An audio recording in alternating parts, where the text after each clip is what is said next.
Hello. Hello, हा, काय करायला साव? बांधकामावरून घराकडे आलोय. मग मला एक सांगा, हा, एकसारख्या वस्तू जगात किती असू शकतात? एकसारख्या वस्तू नाही, एकसारख्या चेहऱ्याची 7 माणसं असतात. माझ्यासारखा चेहरा 7 असतात. काय झालं? अहो माणसं नाही, वस्तू सांगा लागलोय. धूप, अगरबत्ती हे. धूप अगरबत्ती तर लाखो प्रकार आहेत. उदाचं आणि धुपाचं लाखो प्रकार आहेत. काय झालं? अहो ते पलीकडच्या कुत्रीनं काय झालं? तिनं कालपासून माझं डोकं फिरवल्या. काय झालं? काल दुपारी तुम्ही मला केवढा अगरबत्ती आणून दिला सा? वय मग मी रात्री लावून बघावं म्हटलं कसला वास आहे. धूप आणि अगरबत्ती लावली बर. तर तिच्या घरात आणि आपल्या घरात सेम वास यायला लागला. मग त्याचा काय संबंध? असं एखाद्या सेम एखाद्या वेळेस लागतोय लग तसं काय होते? नाही नाही नाही नाही, हे केवढा आणून मध्ये कोणतर घेवडा लावलाय. काय घेवडा लावलाय? काय बोगच काय तर सांगा लागल्यास? काय संबंध आहे? काय संबंध नाही.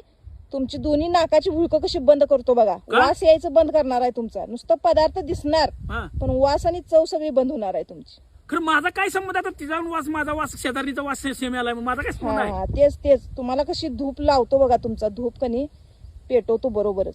माझा धूप पेटवणार? धुपतच राहशीला बघा तुम्ही 48 तास. बर बर बर. एक लक्षात ठेव, निष्पाप अगरबत्ती पेटवालेस तू. माझा काही संबंध नाही. हा. त्या बाईच्या अगरबत्तीचा वास एकसारखा यायला नाही म्हणून तू मला का धरल्यास? आता मला भरला इथनं पुढे मी जाणार नाही. माल भरायला जाणार नाही. तुम्हीच माल आणून द्यायचं. मग कोण आणून द्यायचं माल? मी आता माल घेऊन आलो. तुरी डाळ तिच्या घरातली शेमण, माझ्या घरात तुरी डाळ शेमून माझी पाठी घेतलीस तर दाखव.